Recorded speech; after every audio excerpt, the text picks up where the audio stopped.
Captain Jiwoo Park stood on the bridge of the Earth Defense Force vessel, Defiance, staring at the main view screen with increasing horror. The tactical display showed dozens of red markers where Earth's defense fleet had been just hours ago. Now, only debris remained. "Run the scan again," she ordered, her voice steady despite the impossible data before her. Lieutenant Ki-hyun Lee's fingers moved quickly across his console. After a moment, he looked up, face pale. "Scan confirmed, Captain. Earth's defense fleet is gone. All of them." The galactic hegemony struck without warning. A heavy silence fell over the bridge. The Defiance, a prototype vessel with experimental stealth and propulsion systems, had been on a routine patrol mission at the edge of the solar system when the attack came. Their position and advanced cloaking technology had kept them hidden from the invaders. "How many ships in the hegemony fleet?" Park asked. "At least 200, Captain," replied Tactical Officer Sunmi Kang. "Maybe more. They're positioning themselves for orbital bombardment of major cities." Commander Do-hyun Kim, Park's second-in-command, stepped closer to her chair. "The Hegemony Council always said humans were too unpredictable, too volatile to join their alliance. Looks like they decided to eliminate the problem entirely." Park's fingers tightened on the armrests of her captain's chair. The Defiance was now humanity's last military vessel, a prototype ship with an untested crew of 87 against an armada of alien warships. "Can we contact Earth Command?" she asked. Communications Officer Jin Young Hwang shook his head. "They're jamming all standard frequencies. I'm trying to find a workaround, but it could take time." Park stood and walked to the tactical display. The Defiance was special, faster than any other human ship, with experimental weapon systems and a highly adaptive AI core, but it was just one ship. "What are your orders, Captain?" Kim asked quietly, standing at her shoulder. Park faced a terrible choice: flee to preserve humanity's last warship and military technology, or make a desperate stand to defend Earth against overwhelming odds. "The hegemony thinks they know us," she said finally. "They think humans are predictable in our unpredictability. They expect either a suicidal last stand or immediate surrender." She turned to face her crew. "We're going to prove them wrong." "Engineering," she called. "Status of our experimental drive?" Chief Engineer Minho Bayek's voice came through the comm system. "Fully operational, Captain. We've fixed the instability issues from the last test run." "Good. Helm, set course for the asteroid belt between Mars and Jupiter. Maximum stealth, we need to disappear." Lieutenant Junho Ryu at the helm nodded. "Course plotted, Captain. ETA 3 hours at standard drive." "We're not using standard drive. Engage experimental propulsion at half power." The bridge crew exchanged surprised glances. The experimental drive was still largely untested for extended use. "Captain," Commander Kim began, "that system hasn't been—" "I know the risks," Park interrupted. "But we need speed and stealth now more than anything." As the orders were carried out, Park felt the subtle vibration beneath her feet as the experimental drive engaged. The stars on the view screen blurred slightly as the Defiance accelerated to speeds no human vessel had achieved before. "What's our plan?" asked Lieutenant Lee. Park's eyes remained fixed on the tactical display showing Earth surrounded by enemy vessels. "First, we hide. Then we watch and learn. The hegemony has patterns. All advanced civilizations do. They think in straight lines, follow rigid protocols. That will be their weakness." "And then?" prompted Commander Kim. "And then we show them why humans are dangerous." Park's expression hardened. "One ship against their galaxy? They think the odds favor them. They're wrong." The Defiance slipped into the asteroid belt hours later, finding a hiding spot inside a hollowed-out mining asteroid abandoned decades ago. As the ship powered down to minimal systems, Captain Park gathered her senior officers in the tactical room. "I need options," she said simply. "Ways to hurt them, disrupt their operations, and buy Earth time." Tactical Officer Kang stepped forward. "Their supply ships are lightly defended. If we hit those first, we could force their combat vessels to divert from Earth to protect their supply lines." Engineer Beck nodded eagerly. and I might be able to modify our sensors to detect vulnerabilities in their shield configurations. For the first time since receiving the terrible news, Captain Park felt a flicker of hope. One ship against the galaxy seemed impossible odds, but humans had always excelled at beating the impossible. We start tomorrow, she decided. The hegemony thinks they've eliminated humanity's defense force. Let's show them they missed one ship that's going to make them regret ever attacking Earth. Captain Jiwoo Park peered through the observation port at the massive hegemony supply vessel. The alien ship drifted through space, its crew unaware of the Defiance hiding in the shadow of a nearby asteroid. Tactical analysis, Park whispered, though there was no need for quiet in space. Lieutenant Sunmi Kang studied her console. Supply ship class Omega-3, minimal, weapons.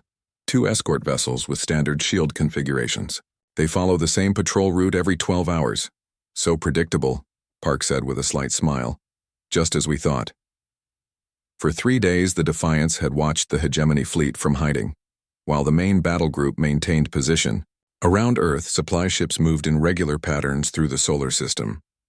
Are we ready? Park asked, turning to her officers. Commander Do-hyun Kim nodded. Engineering reports the modified torpedoes are ready. Communications has their jamming frequency identified. And Arya? Park asked, referring to the ship's experimental AI system. Combat prediction algorithms are at 93% accuracy, reported Officer Min Ji-yoon, the AI specialist. Arya has analyzed their response patterns from our surveillance data. Park took a deep breath. This would be their first strike against the hegemony, the first proof that humanity wasn't defeated. If they failed, they might lose their only advantage. Surprise. Helm, prepare for attack pattern Delta. Engineering, divert power to engines and forward shields. Communications, jam their distress frequencies on my mark. The crew moved with quiet efficiency. They had drilled these maneuvers dozens of times, while hiding in the asteroid belt. All stations report ready, Captain, said Commander Kim. Park settled into her captain's chair. Execute. The Defiance burst from hiding, its experimental engines flaring bright blue against the blackness of space. Before the hegemony escorts could react, the human vessel was already in weapons range. Firing modified torpedoes, announced Kang. The weapons weren't designed to destroy, but to disable. They struck the supply ship's engines with surgical precision, then released an electromagnetic pulse that scrambled its systems. First escort is turning to engage, reported Kim. As predicted, said Park calmly, evasive pattern Sigma-3. The Defiance moved in a seemingly erratic course, one that Arya had calculated would confuse the hegemony targeting systems programmed for logical evasive maneuvers. They're firing, warned Kang. Energy beams lanced, through space where the Defiance had been a second earlier. The ship twisted in a maneuver that would have crushed a conventional vessel, bringing its main guns to bear on the first escort. Target their sensor array, ordered Park. The Defiance's weapons fired, not aiming for vital systems but for the escort's external sensors. Blinded, the hegemony vessel began firing randomly. Second escort is moving to intercept, Kang reported. Park nodded to Communications Officer Jin Young Hwang. Now. Hwang activated a device engineer Minho Baek had created from modified civilian mining equipment. It broadcast a signal that mimicked the hegemony command frequency. Conflicting orders received, reported Officer Yoon, monitoring the hegemony. Communications. They're confused. Finish it, ordered Park. The Defiance swooped past the blinded escort, firing precisely at its propulsion system. As the second escort hesitated, receiving contradictory commands, the human ship disabled its weapon systems with another precisely aimed shot. Target the supply ship's cargo holds, Park commanded. Let's see what they're carrying. Precision. Fire from the Defiance opened the massive cargo bays to space. Items spilled out, weapons, food supplies, and components for long-range communication arrays. Download their flight logs and manifests, Park ordered, then prepare to withdraw. Less than 6 minutes after beginning their attack, the Defiance turned away from the 3 disabled hegemony vessels. Engage stealth systems and set course back to our hiding spot, Park said. Maximum speed. As the stars blurred around them, the bridge crew finally allowed themselves to celebrate. 3 ships disabled without destroying them, said Commander Kim with admiration. The hegemony will be furious, Park nodded, and confused. They expect us to fight conventionally or not at all. They don't understand human guerrilla tactics.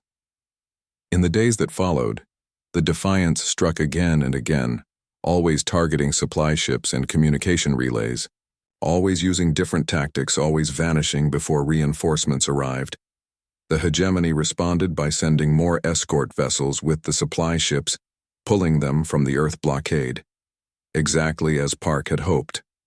They're following their battle doctrine perfectly, Park told her officers during a strategy session. When attacked, they increased defensive forces by taking from offensive positions. Engineer Beck proudly displayed his latest creation, civilian mining drills repurposed as hull-penetrating weapons. The beauty is they're not looking for these.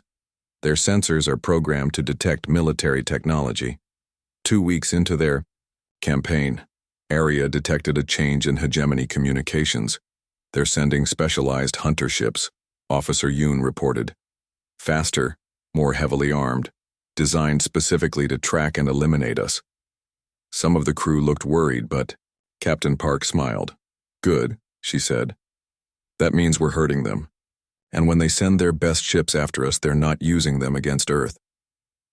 The Defiance prepared for its next mission, a lone human ship playing a deadly game of hide-and-seek across the solar system. Their war had just begun. The hunter-killer, ships of the galactic hegemony cut through space like predatory fish, their sleek hulls designed for one purpose, to find and destroy the troublesome human vessel that had been disrupting their operations for weeks. Captain Jiwoo, Park watched them on the Defiance's tactical display with a mixture of concern and satisfaction. The massive alien fleet had diverted 6 of their elite vessels to chase 1 human ship. 6 ships that weren't bombing Earth or maintaining the blockade. They're using a search grid pattern, observed Lieutenant Sunmi Kang. Very systematic, very thorough, and very predictable, added Commander Do-hyun Kim. Park nodded. Area, analysis of hunter-killer capabilities? The ship's AI responded, immediately through the bridge speakers. Hegemony hunter-killers possess advanced tracking systems calibrated to detect engine signatures and radiation traces. Their tactical systems predict target movements based on optimal survival calculations. Optimal survival, Park repeated, thoughtfully. Meaning they expect us to make the most logical choice in any situation. Precisely, Captain, confirmed Arya. Their targeting algorithms are based on probability matrices of what a rational opponent would do. Park smiled slightly. Then we'll be irrational. Helm, prepare for pattern chaos. Lieutenant Junho Ryu at the helm looked up. Pattern chaos, Captain. But that's deliberately suboptimal, I know. Park finished. That's exactly why it will work. The Defiance moved out from its hiding place in the shadow of Jupiter's moon Europa, deliberately leaving a trace radiation signature for the hunters to follow. Within minutes, 2 of the alien vessels changed course to pursue. They've spotted us, reported Kang. 2 hunters on intercept course. Perfect, said Park. Communications, send the decoy drone. Officer Jin Young Hwang launched a small unmanned probe that broadcast a false engine signature identical to the Defiance. It headed away from Jupiter at maximum speed. Now, execute pattern chaos phase 1, ordered Park. Instead of fleeing, at top speed the Defiance cut its engines and drifted, powered down, directly toward one of the pursuing vessels. It was the last thing any logical tactical program would recommend, heading straight toward a superior enemy force. The hunter-killer's sensors, looking for a fleeing target, followed the decoy drone instead. They missed us completely, whispered Kim in amazement. Their algorithms can't account for deliberate mistakes, Park explained. Humans understand that sometimes the best move is the worst move by all logical standards. As they drifted past the hunter-killer, engineer Minho Bayek activated a small device attached to the Defiance's hull. Resonance disruptor active, Captain, They can't detect us unless they literally look out a window. The Defiance passed within 2 kilometers of the massive alien vessel, close enough for Park to see individual lights in its observation ports. Once safely past, the ship powered up again and changed course toward the hegemony's main communication relay near Saturn. "Communications Officer Huang has something to report," Commander Kim said, gesturing to the young officer who had been quietly working at his station. Huang looked up, excitement clear on his face despite his exhaustion. "Captain, I've been analyzing the hegemony transmission protocols. There's a fundamental flaw in how their systems process authentication." "Explain," Park said, leaning forward. "Their language is very precise, no ambiguity, no idioms. Their programming languages follow the same pattern, but that rigidity creates vulnerabilities." He displayed a series of code sequences on the main screen. "See these sequences? They can't process contextual contradictions. If we send commands that are simultaneously authenticated but logically contradictory, their systems glitch." "You're saying we can hack their communications?" Park asked. "Better," Huang replied. "We can insert our own commands into their fleet coordination. Not enough to control them, but enough to create confusion." For the first time in weeks, the bridge crew of the Defiance felt real hope. "How soon can you implement this?" asked Park. "The next time they send coordinated orders to the fleet," Huang said. "Within hours." Park turned to AI specialist Minji Yoon. "Work with Huang. Have Arya help develop contradictory command sets that would cause maximum confusion without being obviously false." As the crew prepared for their most daring operation yet, the hunter-killers regrouped, having lost the decoy drone. Their commanders were growing frustrated with the elusive human vessel. "The hegemony doesn't understand us," Park told her officers during the mission briefing. "They fear human unpredictability because they can't quantify it. They can't put it in their algorithms or their battle plans. So we use that fear against them," said Commander Kim. Park nodded. "They expect us to act in our own best interests as they define them. But humans know something they don't. Sometimes victory requires sacrifice. Sometimes the irrational choice is the only one that works." The Defiance prepared to strike directly at the heart of the hegemony communications network. If Huang's plan worked, they would introduce chaos into the perfect order of the alien fleet. "For a species that fears unpredictability," Park said quietly as they approached their target, "they're about to experience the most unpredictable force in the galaxy: human ingenuity." In the cold gray morning, Sarah stood at the edge of the research facility, her breath forming small clouds in the crisp air. The past weeks had been a nightmare of constant struggles and near impossible challenges. Her team had discovered something incredible, a breakthrough that could potentially change everything they knew about climate restoration. Dr. Michael Rodriguez approached her, his weathered face showing both exhaustion and a glimmer of hope. They had developed a unique biological solution that could accelerate carbon absorption in damaged ecosystems. It wasn't just another scientific experiment. It was their last chance to make a real difference. The team had spent months developing a specially engineered microorganism that could survive in harsh environments and rapidly convert atmospheric carbon into stable compounds. Previous attempts had failed, but this version seemed different. Initial tests in controlled laboratory settings showed promising results that made even the most skeptical researchers sit up and take notice. Sarah knew the stakes were incredibly high. Climate change had ravaged entire regions, causing unprecedented environmental disruptions. Coastal cities were disappearing, agricultural lands were becoming barren, and millions of people were facing displacement. Their research wasn't just academic, it was a potential lifeline for humanity. The first large-scale field test would happen in a devastated region of the Amazon rainforest. Years of deforestation and changing climate patterns had turned once lush areas into dry, lifeless landscapes. If their microorganism worked, it could jumpstart the regeneration process, bringing life back to these damaged ecosystems. As the research team prepared their equipment, tension filled the air. They loaded specialized drones designed to distribute the microorganisms across targeted areas. Each drone carried a carefully calculated payload that would maximize coverage and effectiveness. Michael double-checked the coordinates and environmental sensors. One wrong move could compromise the entire project. The team had rehearsed this moment countless times, but real-world application was always unpredictable. The first drone launched, its quiet hum breaking the morning silence.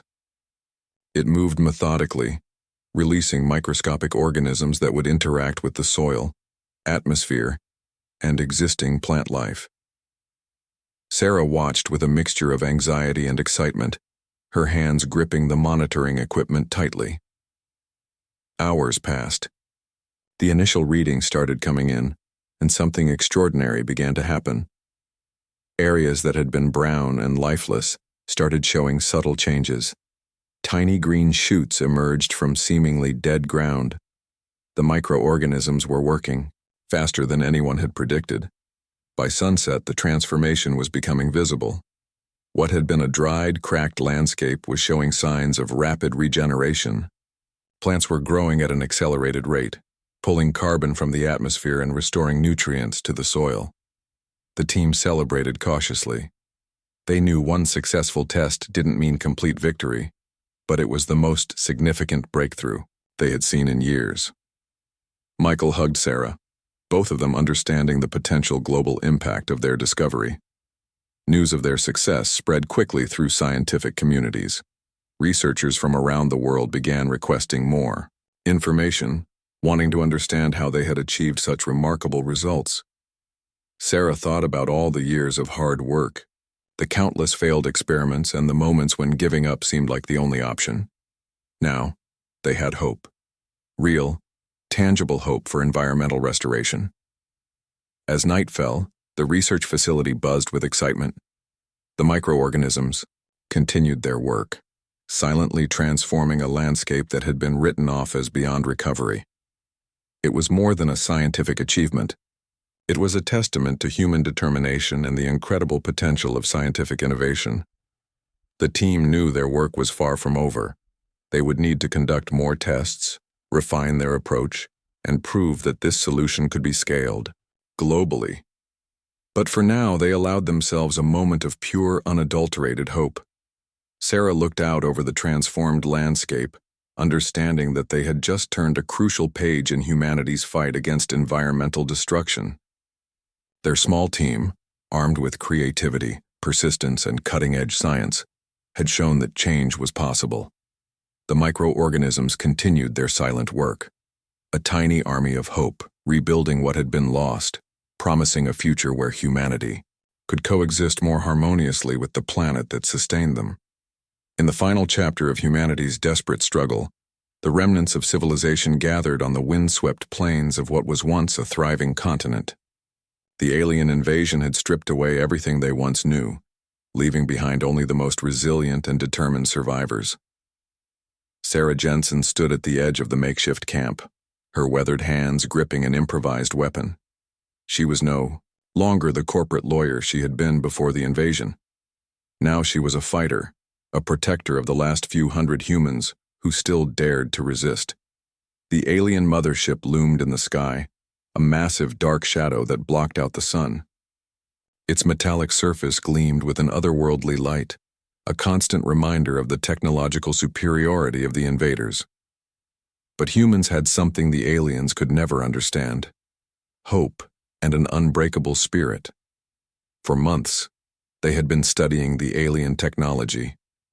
Small teams of scientists, engineers, and soldiers had worked tirelessly to understand the weak points of the massive invasion force.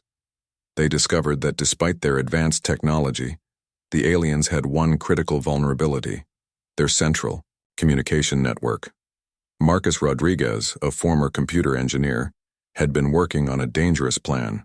He believed they could create a massive electromagnetic pulse that would disrupt the aliens' primary communication systems.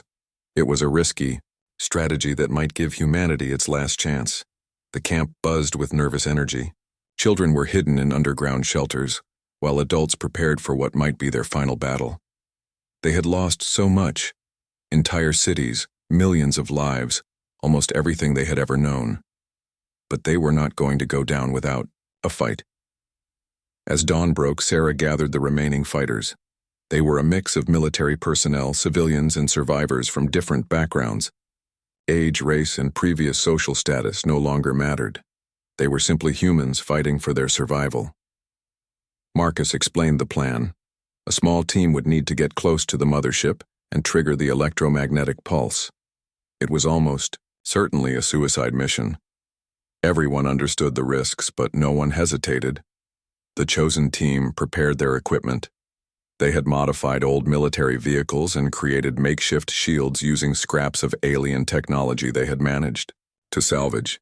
Their vehicles looked like something from a crazy nightmare, part human engineering, part alien technology.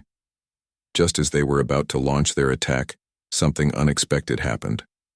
A group of alien scouts detected their movement. Massive energy weapons began to rain down, creating massive craters in the ground and sending clouds of dust and debris into the air. But the human team didn't stop. They pushed forward, their modified vehicles racing across the broken landscape. Marcus controlled the central communication device, ready to send the pulse that could save humanity. Sarah led the assault, her eyes fixed on the massive mothership. She had lost her entire family during the initial invasion, and now she was fighting for something bigger than herself. She was fighting for the future of humanity. The battle was intense and chaotic. Alien energy weapons cut through the air, destroying everything in their path. Human fighters responded with everything they had, using a combination of old military weapons and stolen alien technology. In a moment that would be remembered by whatever survivors remained, Marcus successfully triggered the electromagnetic pulse. The massive mothership began to shake and tremble. Its systems started to fail, lights flickering and massive sections going dark. The aliens were not prepared for this level of human resistance. Their perfect invasion plan was suddenly falling apart. Smaller ships began to crash, and the massive mothership started to break apart in the sky. Humanity had done the impossible. They had fought back against a technologically superior enemy and found a way to survive. It wasn't a complete victory, but it was hope. And hope was everything. As the dust settled and the remnants of the alien ship fell to the ground, Sarah looked up at the sky. Tears mixed with dust on her cheeks. They had survived. They had a chance. Humanity would continue.